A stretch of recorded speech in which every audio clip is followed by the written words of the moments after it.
What day? It's Saturday. I feel like we're going to wrap this up. Finally. This has been like 15 weeks of Akhenaten with its rewrites and re-recording. But that's okay. I think it's really awesome that I understand him and his impact on Tutankhamun, because I didn't realize that Tutankhamun was such a blip on the map in comparison to everyone else. What led up to him and what a little pussyfoot he was. You don't know. He could have been a badass little warrior boy. I mean, he could have been a little badass warrior. This is true. But he kind of was like, no, my daddy was crazy. Yeah, he folded quick. 2 years. Yeah. They felt it was best. Everybody's telling me my daddy was crazy. And now everything's back to the way that it was. Mm-hmm. Which is weird because, like, he grew up with this being the case. He didn't even ever know a moon. This is true. Or maybe genuinely they lived in a bubble, in a little royal bubble. Probably, and they all just thought that everything was great when the rest of the world was like, meh. Yeah, but again, I just want to keep pointing out there are no records. Yeah, we don't know. Riots and mass revolts and peasant revolts and religious revolts. Right. And one faction fighting against the other faction. There are no records of civil unrest. Right.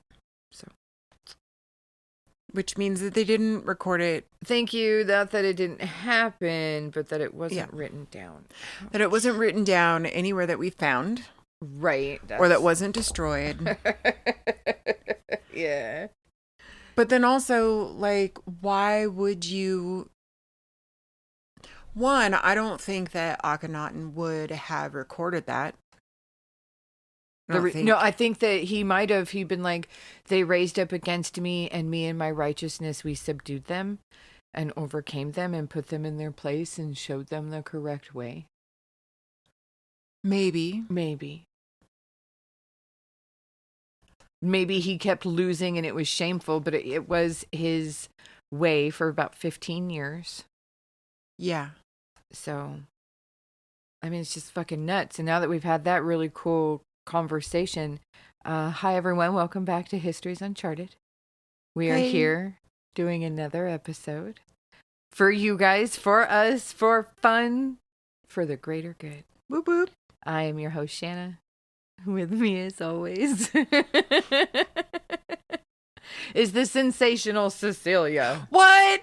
I know. Sensational Cecilia. I love that. I might change the C to an S now. Man, that was hard to get out, too. This far in the game. You did it! Hey. Welcome back, everyone.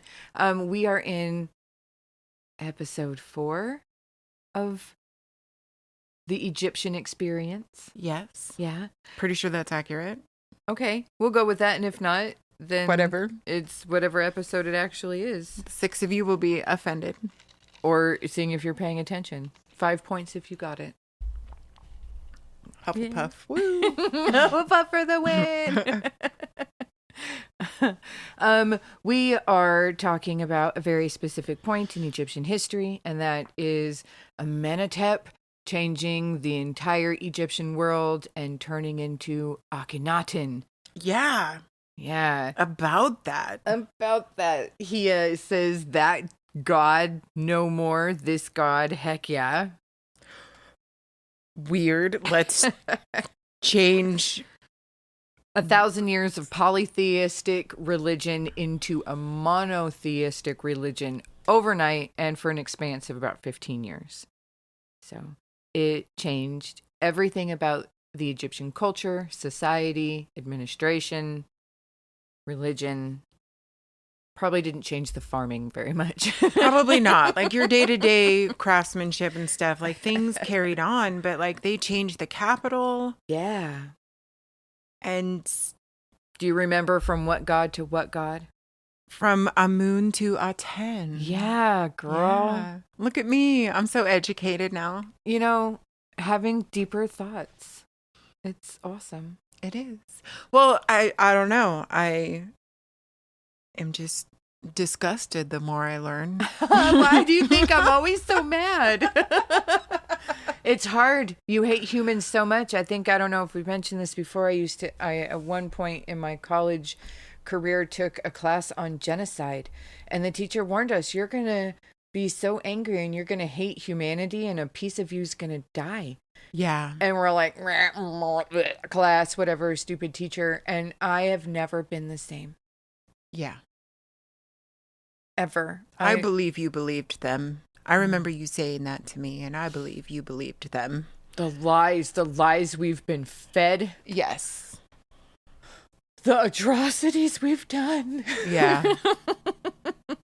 It's astounding. And wow, cool. Akhenaten, he did that, but as we were saying earlier, he changed the entire Egyptian world without any violence. Recorded violence. Recorded. Yeah. There are no mutinies or revolts or things like that. Right. And I mean, his successors, I feel like this is something that they would have kept. That they would have probably said that Akhenaten had tried to change everything and there was this great resistance, and, you know, after his death we overcame and whatever. I feel like they would have like kept that as part of the historical tellings if it had happened. So it really does feel like the whole society just rolled over and said, whatever, as long as you continue to protect me, as long as... But did he? Life continues to life. I think for a lot of his chunk of time, he stayed at the capital. He let his frontiers fail. Really? Vassal states failed. Not only Akhenaten, we know that Tutankhamun was noted as like ignoring somebody 60 times or whatever. No, that was Akhenaten. That was Akhenaten. Yeah. Okay. Well, then I take all of that back. Yeah. We had a really big talk about that last episode. All of the different reasons why. Was he a good ruler because there was peace? Right. And not a lot of unrest? Was he like Joffrey and frontier vassals are beneath his attention? You know, but you said something towards the end of the last episode that really kind of, I don't know, it hit me. And it was that when Tutankhamun came in, there just wasn't that much fundage. There wasn't a lot of money. Nope. When Akhenaten took the throne, he was rich as a Scrooge McDuck, and he spent a lot of it. He did. Changing the world. Changing the world is expensive. Yeah. Just saying. We just went through that, girl. Yeah. Change is expensive. Mm-hmm. And we didn't really factor that into it. Like Tutankhamun wasn't destitute and the coffers weren't empty, but it was less than what Akhenaten got, and everyone wanted to put everything back the way that they were comfortable with. Right. And I feel like Tutankhamun probably got bullied into that. Yeah, I agree with you on that. He was young, I feel like impressionable, and Nefertiti wasn't mom. Right. You know, and I feel like maybe even mom could have had some jealousy with just how revered Nefertiti seemed. Especially, well, she was the great royal wife. You gotta just let that one go. Yeah. The pecking order was right. But also how she was revered by Akhenaten, I think, was something that was more significant than other wives had experienced with other pharaohs. It's fair because, like, we only hear about his number one boo. We never hear about all the ones he bangs on the side, and obviously he was banging them on the side. Right. Having other kids. And she had claim to the throne. Well, the woman didn't. Tutankhamun did. I know that Tutankhamun did, but like during the great like sickness or whatever, the plague that happened, that was Nefertiti. Nefertiti was put as first in line to take over as regent. Yep. So, you know, I could definitely see that when Tutankhamun came into reign, that urgency to set things right. It took 2 years. Yeah. which is not a lot of time when I don't you know. consider. What do you call urgent? I would see resolving something that huge in nature within 2 years. 6 months plot and plan. I don't know. Maybe just 6 to 9 months of action. Yeah. And then follow through, making sure that everything is going as it should go. 2 years sounds like a lot to like change government. And I'm sure that was something that was set in stone. Literally. As soon as he started, Literally. on day one. Chiseled. He was chiseling this back into place. So Akhenaten, as you've all guessed, is gone. Nefertiti was the regent for a little bit of time, and then Tutankhamun took the throne. No one knows who his mom was or anything like that. Before we move on to what we really want to talk about today, is the Amun priesthood continues to grow all the way into the 21st century, which is like 1077 BCE. They begin to take over the world and actually start to rule different parts of Egypt. So that is the conclusion of Akhenaten and Tutankhamun, and Akhenaten's change against societal norms and control and restraint. That's wild. Yeah, but because he did this, he didn't just change the gods that they believed in, not just the capital and where they were, but like how they were represented as well. For forever, pretty much since like day one, the hieroglyphs were their written language, and then they had this other verbal vernacular that they used, and they were very different. But Akhenaten started to use common vernacular in his glyphs and in his writings, and making everything not so gosh dang rigid. It's the word that keeps popping into my head is rigid. Rigid bitch.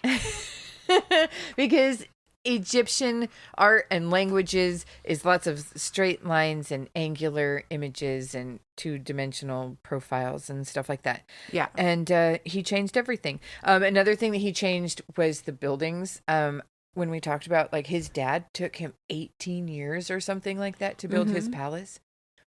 Akhenaten used bricks that were the same size. It only took him 8 years to build a palace. So that's revolutionary. She's giving me this look, but that's revolutionary. No, it really is. He figured out that if we just form them as uniform, like, it's like butter to put them together as opposed to chiseling them out. Were they chiseled or formed? I'm curious. The bricks? Yeah.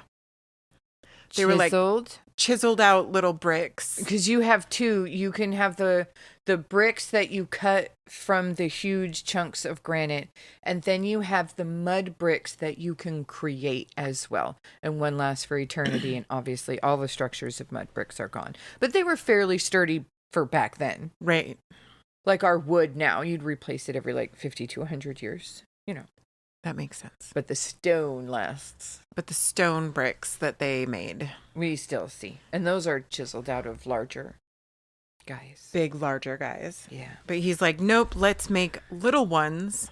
Uniform easy to transport. Ones.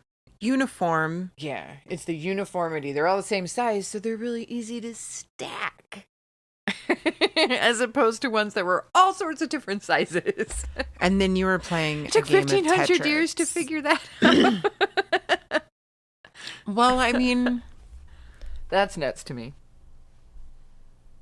I don't know. We've got science, and I just keep having to like shut my mouth sometimes, and like, life is different now. Yeah, some things were not so obvious. Yeah. And when you've been doing it one way for so long, and it's just the way that you've done it, I don't know. It's like when you see a new way of doing something, your mind is just like, holy, it's magic. It's magic. If on another spin of that, if that's the way that you've always just done it, you also don't think about the process of it. So for forever, we couldn't figure out why Roman bricks survived so long because they never wrote down the recipe because it was like such common knowledge that they didn't think that they needed to write it down. Right. And they mixed seawater in with the mortar. Seawater. Yeah. Those bitches. Yeah. It was just that common that you got the water from the sea. Right. That's what guys. was there and available to do it because it was the resource on hand. Ancient fucking Rome sticking out of Italy. I love that. I love that. No, because they figured out the arch, which means they figured out the dome, and then like we lost it, but guys. They never wrote we like step it. 1 of mixing the mortar. It just was like take already mixed mortar and do, and then so we never knew how, and then we found out how. I absolutely fucking love that. Somebody wrote it down somewhere in some back No, the alley. whole point is that it was just such common knowledge. No one wrote it down. Tiny place. That's crazy to me. It wasn't worth the chisel, guys. What was worth the chisel to Akhenaten was more realistic representation. I think that's what he was breaking boundaries, folks. He was going against the norm and the stereotypes, and he said, I don't want to be represented like everybody else for the past 1,500 years. Yeah. Doing my own thing. And so he had his physical representation more accurate, and it showed his less attractive attributes. Less attractive? To some. Okay, so it showed his pooch belly. Oh. And it showed like elongated. Oh, we have images here. I totally forgot. Okay, so we're going to turn the page. Ooh. And the top, you see the first more stereotypical representation of Egyptian pharaohs. Yeah, so like go Google yourself Egyptian art, and this is likely what Basic you will bitch. see. The first ones that pop up is straight line, buff body. Look at that 6-pack. Buff bodies. Young. They're always young, even though they could have, long reigns. Correct. They all look very uniform. Yeah, they all look the same. Is a common theme is that the body shapes tend to be repetitious. Yeah, since you can always know that's a male, that's a female, that's a god, that's a and an whatever. Idealized form. Oh, that's so good. That Super is so true. Yeah. Look at the one on the far right on the top. He's smiting his enemies. Ooh. That was a common portrayal. And he's very long, lean. It's that very T-shaped. Oh, that's just a basic bitch. That you would see, correct. Yeah. Long, lean, T-shaped. And young, fit dude. Young, fit dude. Now, the row beneath it is Akhenaten. Right. So there's lots of different reasons, and this one's kind of my favorite. He believed that Aten was everything. It was all life, and that meant it was both the male and the female. So he wanted his image to be representative of the male and the female. So there are curves around the buttocks. He's got spindly legs. He's got a bit of a pooch for his stomach. They mentioned the gynomastia, which is the man boobs, small man boobs. His face is long and angular and puffy lips, and he looks sassy. He looks very attractive. He looks real. I would say that as well. I love the poochy belly. That's because we have poochy bellies. For reals. I think that, but it is innately feminine. The pooch, the belly, it is the carrier of life, right? It's where life originates. It makes, and him going to that singular God as the creator of life, and that it would be all encompassing of both, the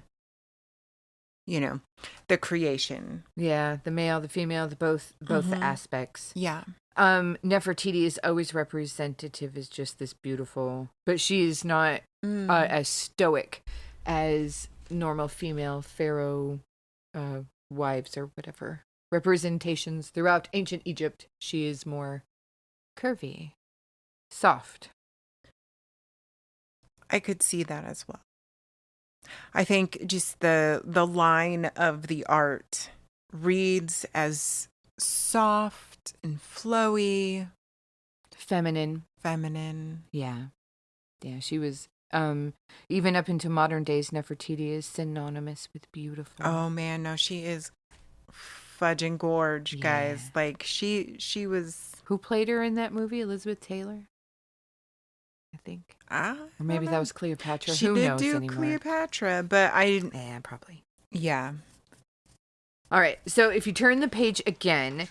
So Egyptian art up until this point also was like, this is how we worship the gods. This is rituals. This is priests doing this. And Akhenaten is like, this is how I chill with my family. And this is what we do. And the first time ever, the family is shown in relaxed positions, engaged in positive physical touch. The children are like sitting on their lap or climbing. They're smiling. They're lounging. They're not standing in those stiff positions. And right in the middle, you see the sun, the Aten. And this art is just so fun. Egyptians are so fun. The beams of light come out of the Aten, and that's expressed. But at the end of every beam of light is a little creepy hand, and it reaches out and it touches and blesses and like pets the Akhenaten and the Nefertiti and the daughters and stuff like that. And they look like something from my nightmare. It is very creepy, but it's supposed to be very loving. Yeah. You know, that their God is a loving God. He's involved. He's touching. He's showing. Right. Yeah. And they're creepy little babies. Malformed baby heads. Yeah. And they're all naked, and it's all his daughters, because remember, he had 6 daughters and 1 boy. So it's all these little girls climbing all over him and just being butthead rich girls, I guess. And the Aten and his beautiful wife.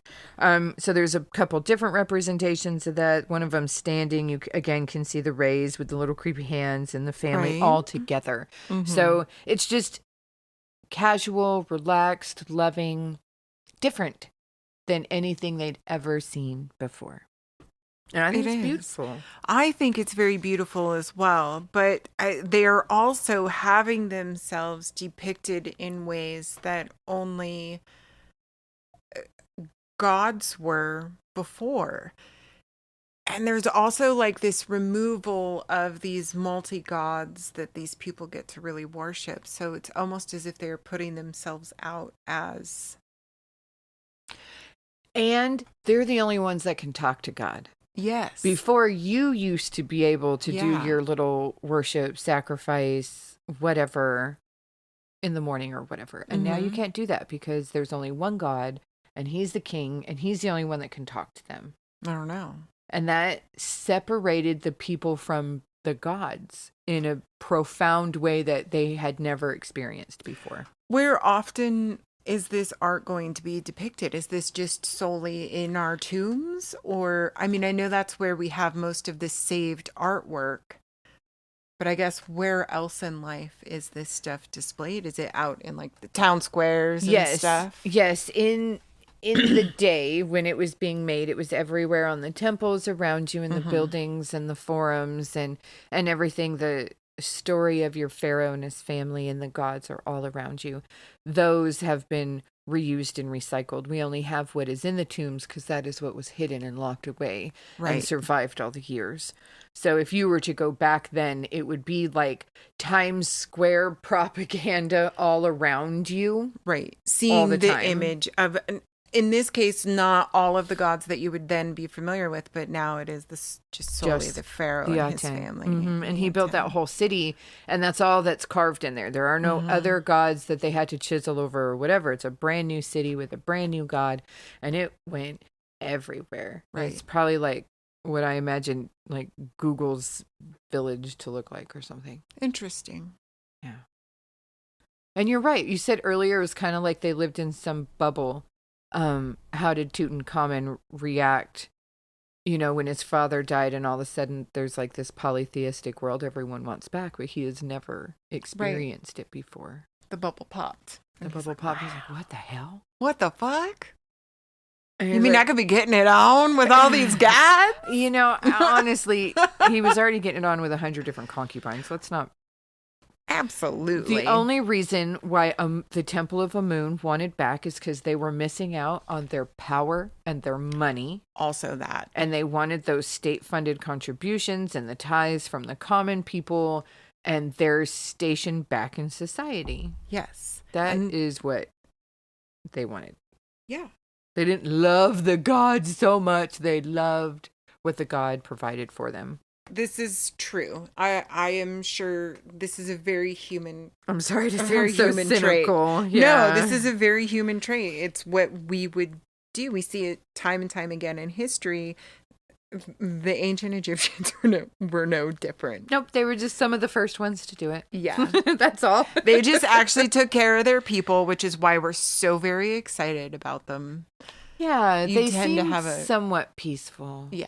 You would probably dig the peasant era within the heart of I don't Egypt. think there Maybe was not the borders so much, but that great of a divide between the 1% and the 99. Yeah. I mean, there was, but like, okay, so within the 99, like it was all at least 45 to 80.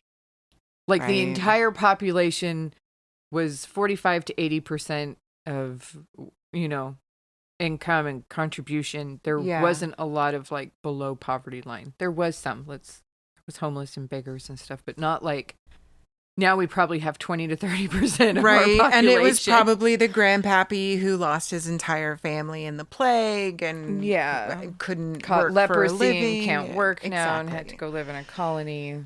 So like something really tragic happened to you and you were left destitute. Yeah, but they did have like hostels and hospitals and stuff that the poor could go and get fed. And that was the role of the temples and the priests, was to make sure that everyone was taken care of. Then you got to kick them back something too. And I'm sure mental health is just like a consistent issue through the ages. I don't think it's ever been addressed until recently, like the past decade. But that doesn't mean that it didn't exist. Challenge us. Yeah.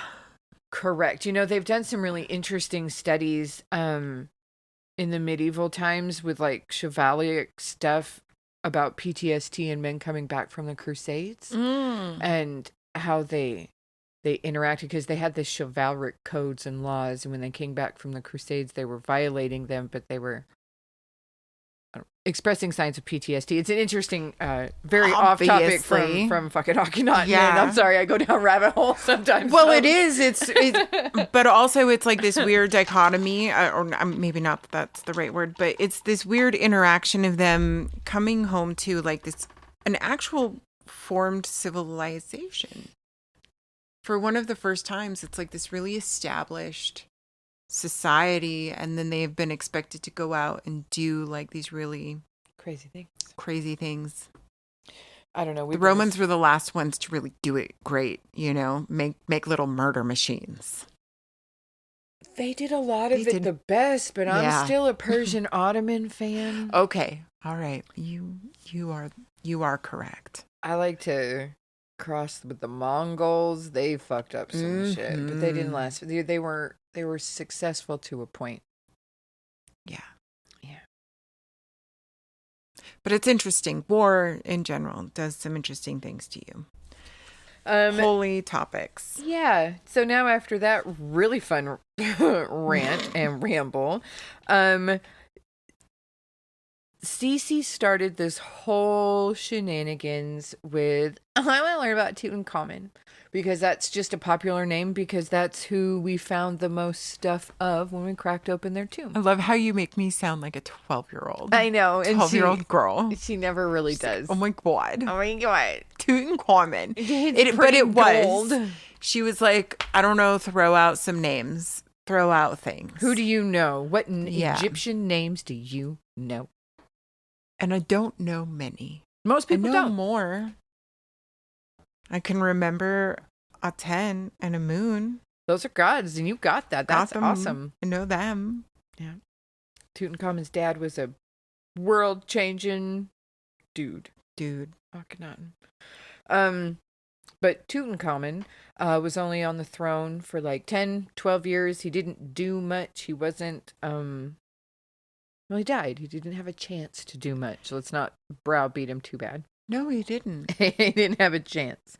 So we're going to talk about one of the things that is most interesting to people about Tutankhamun. And of course, that's his tomb. All right. So for those of you that don't know, you're about to. You ready? I'm ready for this. All right, buckle in. Here we go. All right, so this dude, Howard Carter, he went to Egypt to go dig in the Valley of the Kings to find his fortune. Okay. Originally, he worked as an illustrator for French Egyptologists until one night, a couple of French tourists got into a fight with an Egyptian native. He took the side of the Egyptian native because the French tourists were probably being wankers. I mean, when the cops came and broke everything up, they took the side of the French tourists because very complicated colonial politics, but the French were in charge of Egypt at that time. So he lost his job. Oh, fun. I didn't go down political rabbit holes, at least. That's fair. We didn't get the backstory. Nope. Okay. We're trying to do Tutankhamun. All right. Just moving along. Yep. But he had the Egyptian bug.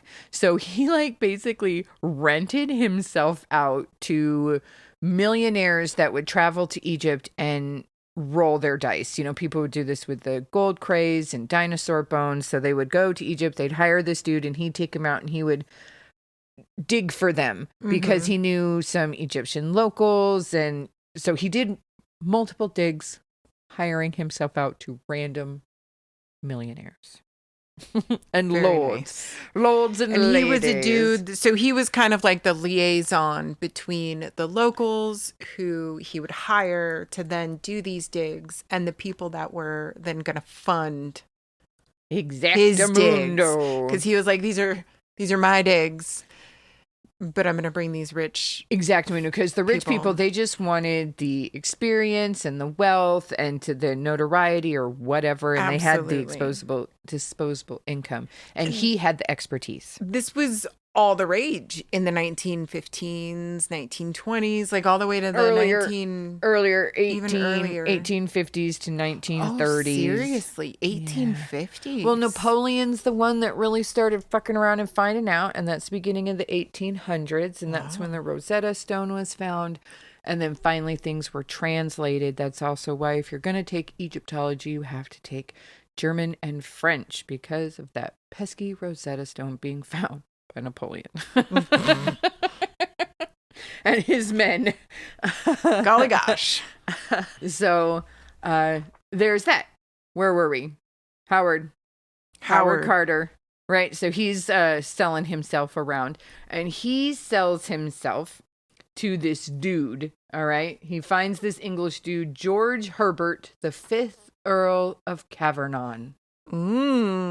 He is a rich old man that is ill, and when you're ill back then, you go down to warm climates for your health, right? So that's 1915, and Cavernon ends up going back to England, and by 1922, he is tired of pouring money into fruitless endeavors. Basically, Howard Carter has found nothing. And he's like, okay, man, please, this is my last season. I have a lead. I'm going to go try here. I'm really confident. And he crosses his fingers and he throws all of his eggs into one last basket and one last ditch effort. And he discovers a door. No. A doorway. He does one day. And the door seal hasn't been broken, and he immediately calls Cavernon, and Cavernon's like, don't you fucking go in there without me, you son of a gun. So everyone has to wait until this old sick white dude gets down from England to Egypt. So when he finally gets there, Cavernon and Carter sneak in the middle of the night. They can't wait. So they sneak in, and Carter breaks the seal and he sticks his head in and he shines the flashlight, and Cavernon's standing behind him and he's like, what do you see? What do you see? And he goes, wondrous, wondrous things. It's just like wondrous gold glinting everywhere. It's a full Egyptian tomb that had never been touched. No other Egyptologist on earth has found and discovered and experienced what Howard Carter would experience ever. Well, until we find another one. I mean, we're not until we find another one. Up until this point. Right. Up until this point. We're still 100 years past this point. So no one has yet. He is the first and only to have such an amazing Indiana Jones fucking discovery. National treasure. I couldn't even imagine. Yeah. That is just, that's got to be the most beautiful thing ever. Endless wonders. Okay. So there were 5,398 items found in the tomb, including a solid gold coffin, face mask, thrones. Recent analysis suggests that a dagger discovered from the tomb actually had a blade made from a meteorite. What? Yeah. Nice. Yeah, so he had some cool ass shit in his stuff. Yo.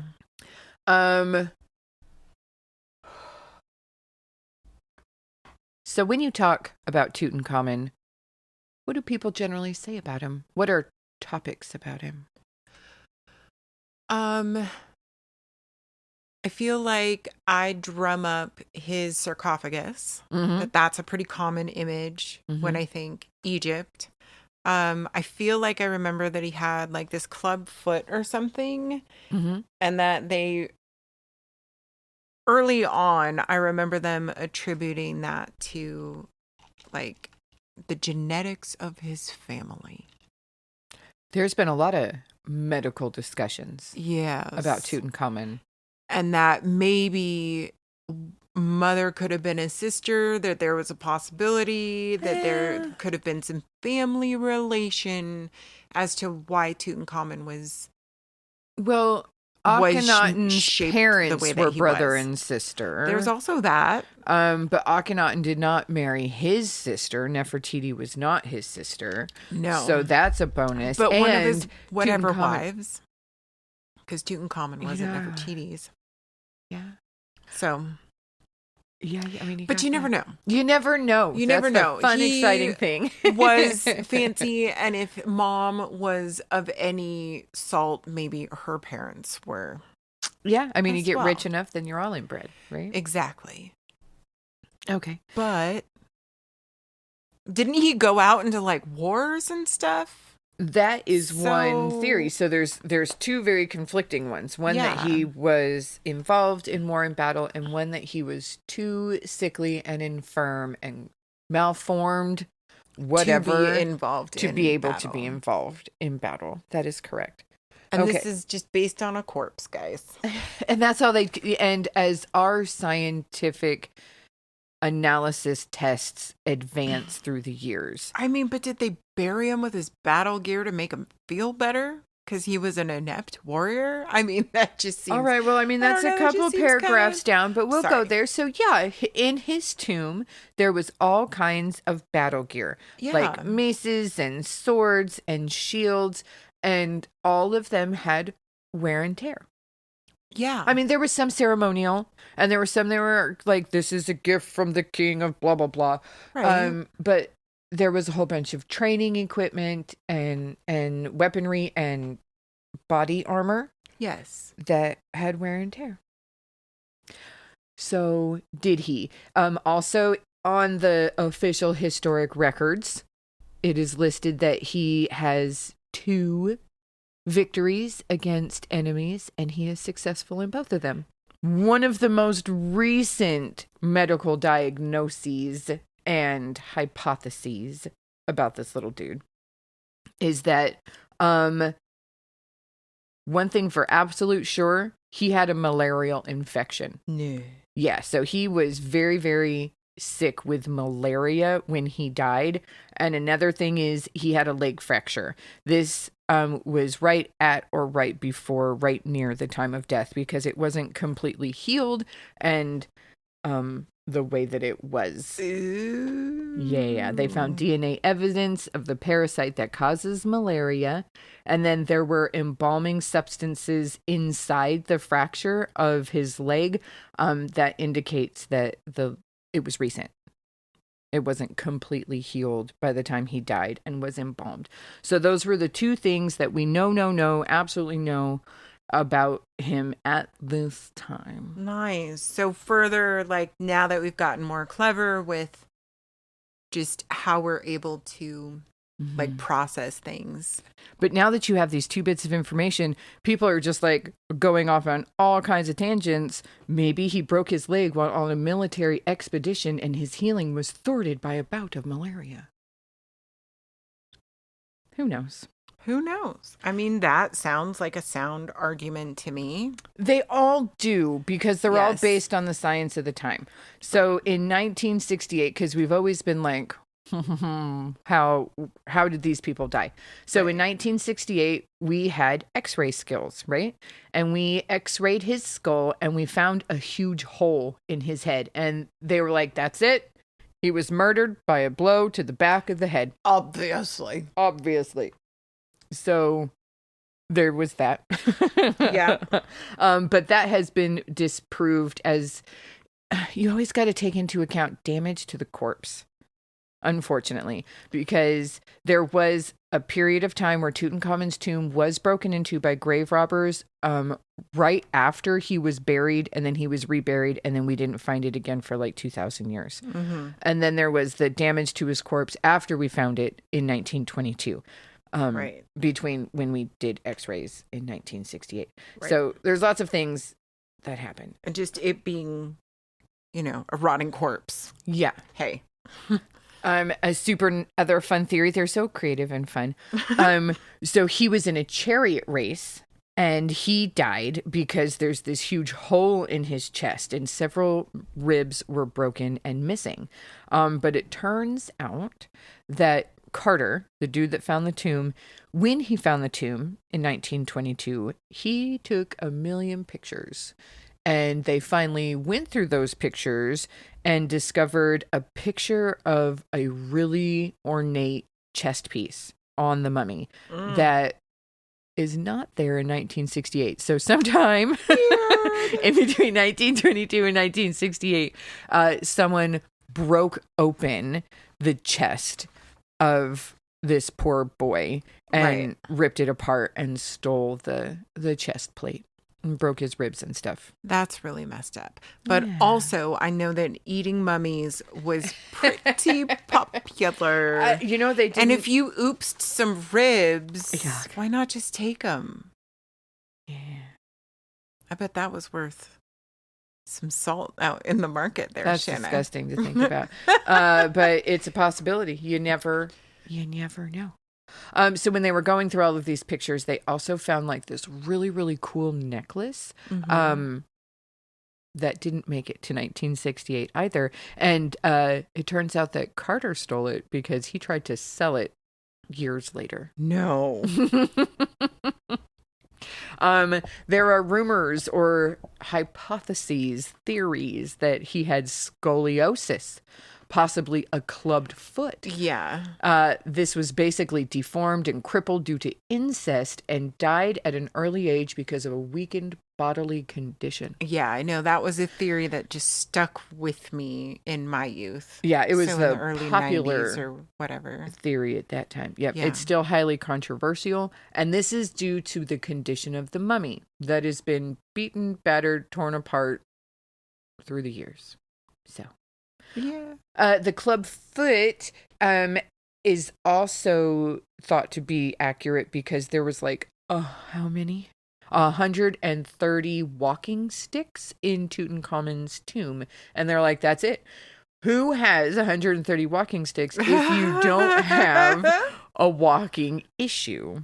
But weird, none of those showed signs of wear and tear as if it was used like as a mobility device. Okay. Man, that was a lot.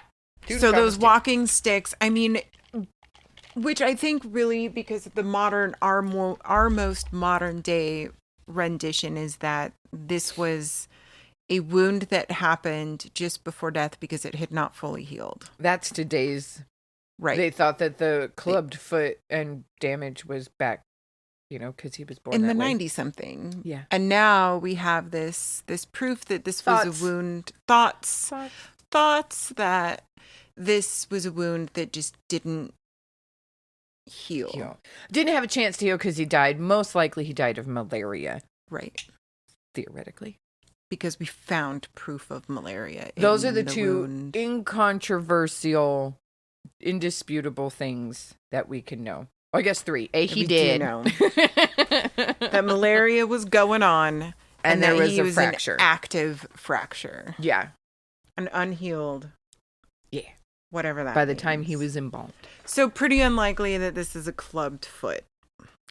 Who knows? Maybe he was enduring horrific medical experimentation where they broke his leg to re-straighten his club foot. This is also fair. No, right? I'm just spouting crap. People don't think. Listen, your thoughts are just as good as anybody else's. Well, thanks. I think that it's interesting. I think there are a lot of interesting thoughts. We do know that they're brother-sister relations were... Okay, so he did marry his sister. Something. Yeah. Else. Half-sister, because it was Nefertiti's and Akhenaten's child. Right. Not the same mommy as Tutankhamun. So a half-sister. But the same daddy. Yeah. Theoretically. I mean, like I always say, Maury Povich wasn't around back then. Yo. So we can't play those games. We can't really. Nope. So... We know that he had a lot of really cool things. That's what everyone knows about him. Everyone knows that he had really fucked up medical issues. And then the third thing that everybody knows about Tutankhamun is the curse of the mummy. Ooh. Yeah. So we're going to talk about the curse now that of the you're mummy. talking about it, now I do know. Now I do remember. The curse? Yeah. Yeah. Let's do this. It's going to be super fun. Okay. So when... all of this happened and everything was discovered. Yeah. Carter and the Earl hired the Times, the magazine The Times, to cover this with an exclusive story. Right. Therefore, everyone else had to kind of take it at a different angle. One of these was a writer for England's The Daily Mail. He was supposed to also cover the story. His name is Arthur Weigel. So he picked a different angle from the Times and thought curses would be interesting. Yeah. Sensational, even. So here are some of the really weird things about the curse. So to be fair, there are tons of very common inscriptions like, "May destitution and ostracization to anyone that disturbs my tomb." Like, they're common. They're all over everyone's tomb. Yes. "If you disturb my remains, locusts will eat your crops," and stuff like that. It's everywhere. Right. It's very common. So because of this, it laid the ground for them to really believe in a deadly curse. When really it's just like, keep out, boys only. Yeah. Stop touching my stuff. Yeah. Leave my stuff alone. So victim of the curse include the mysterious deaths of several people that were there at the opening of the tomb. So they basically took... There was say there's 80 people there. A handful of people did die over the next 20 years. No. So statistically. Out of 80, 20 died. 6. Wait. Some of them died over the next 20 years. Mysteriously. Mysteriously got cancer. No. Not all of them. Okay, so here is some of them. Okay.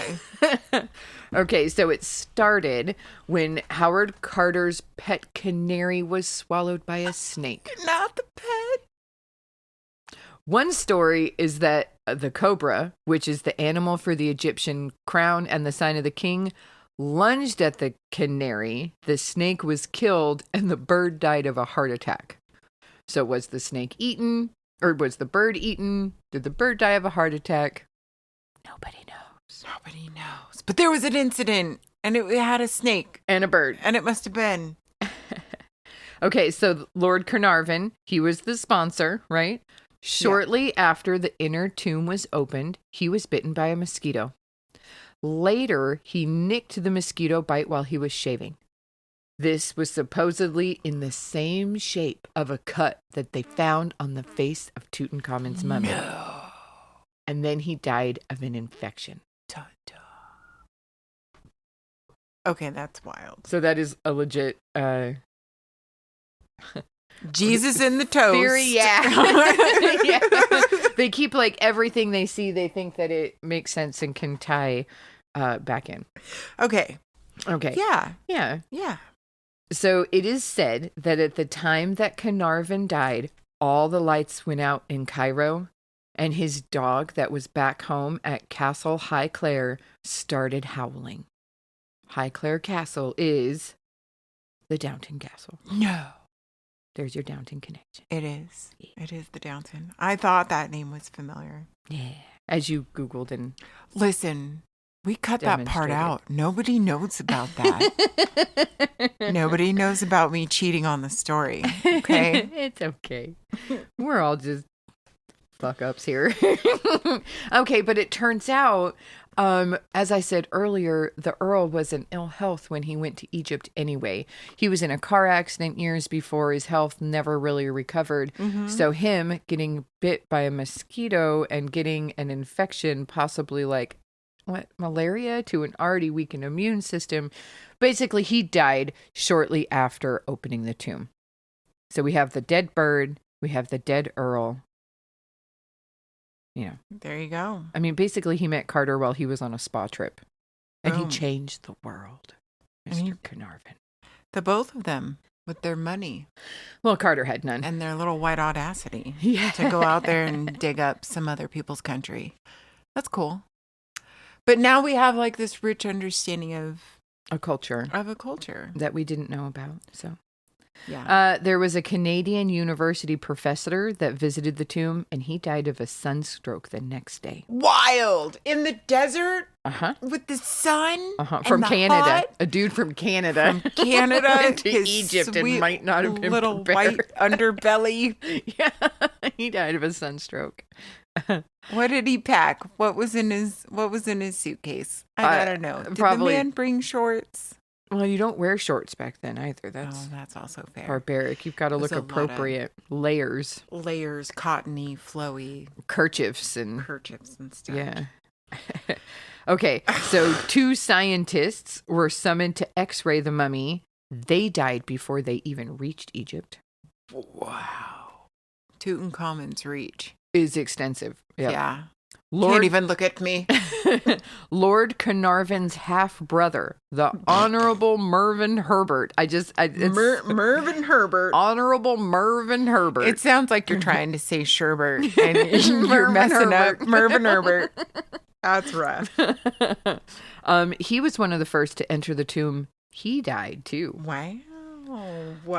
How did he die? Well, as did another dude, the Honorable Richard Westbury. Mervyn Herbert. Now, the Honorable Richard Westbury. He wrote down, "I can't take it anymore. No more of the horrors." And he jumped from a window. Herb and berries. It would have been the Ben and Jerry's if they had been able to live. Folks.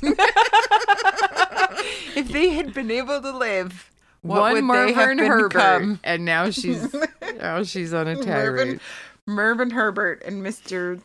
Richard Westbury. So Richard Westbury claimed that he couldn't handle the horrors anymore and he jumped to his death. He didn't explain what the horrors were. Was it the mummy tormenting him? Was it the curse? Was he just that obsessed that he was going Was it after 1922 and the stock market crash and he lost everything and died? Or was it Final Destination moments knowing that he should have died at the tomb and he didn't? And he didn't. And now he is. He's correcting death's pattern. We'll never know. Well, one more death that's chalked up to poor little Tutankhamun. During the funeral of Richard Westbury, his hearse struck and killed an 8-year-old boy. No! Now, I'm not saying that, like, Tutankhamun's got a curse, but I am saying that humans fucking suck. And we die. And we do weird things. And we take out little 8-year-old boys in funeral processions. What do they just scoop them up and throw them in the back? I know, right? Like, this is a convenient death of convenience. So, well, that happened. And everyone blamed the curse on this jealous journalist, Arthur Weigel. And he had to, like, carry that for the rest of his career. Wild. Well, everyone's like, come on. It's maybe not a curse, but the deaths are real, right? When you open a tomb or a sarcophagus, those toxic gases leak out, right? And you die of those. That was the thing, right? I mean, I've seen The Mummy, so, like, yeah. I mean, didn't it at least infect and kill at least one or two of those guys? Right. When they did the thing and the pressurized... Right. Didn't they, like, melt or whatever? Like the sand blasted or whatever. Like, I could see that being a real thing. Yeah. I could see malaria from a wound, you know, like you... like festering for 3,000 years. Raw dogging in some corpse wound, you know. And digging for a... And that a cut gets infected or something. Like his rib scratches you as you're robbing the chest plate. Yes. Yeah. Yeah, I could see weird stuff like that happening. But, like, a specific course... I don't know. Well, unfortunately, you are correct. I don't have the faith. No. Samples of the air taken in vacuum containers were found pure and clean. Howard Carter actually passed a swab over the mummy at the first opportunity. No germs were detected then. And there was an 1,800-year-old mummy that was brought to the U.S. and examined for like a month by the Rockefeller Institute.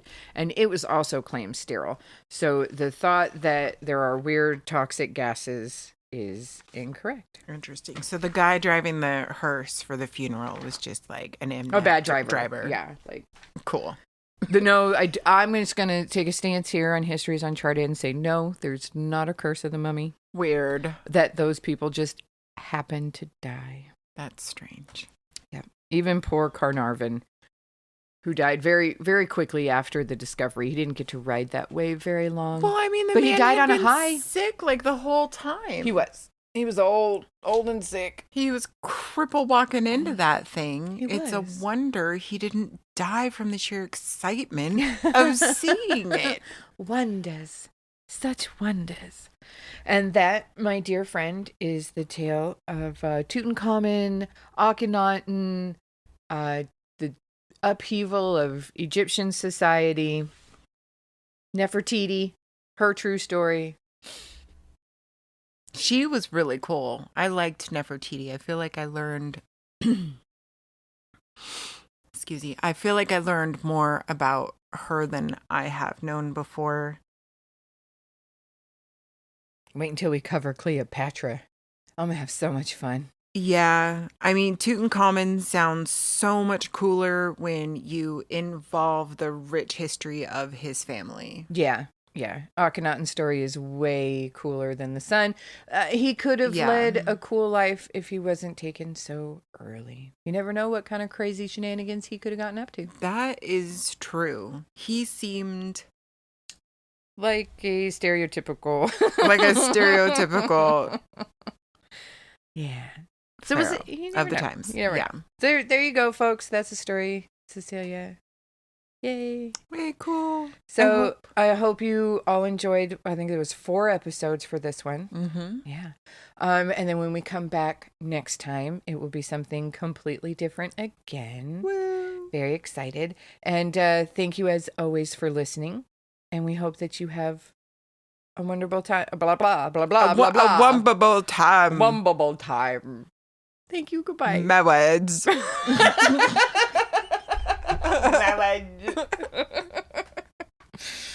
Thanks. Bye. Goodbye.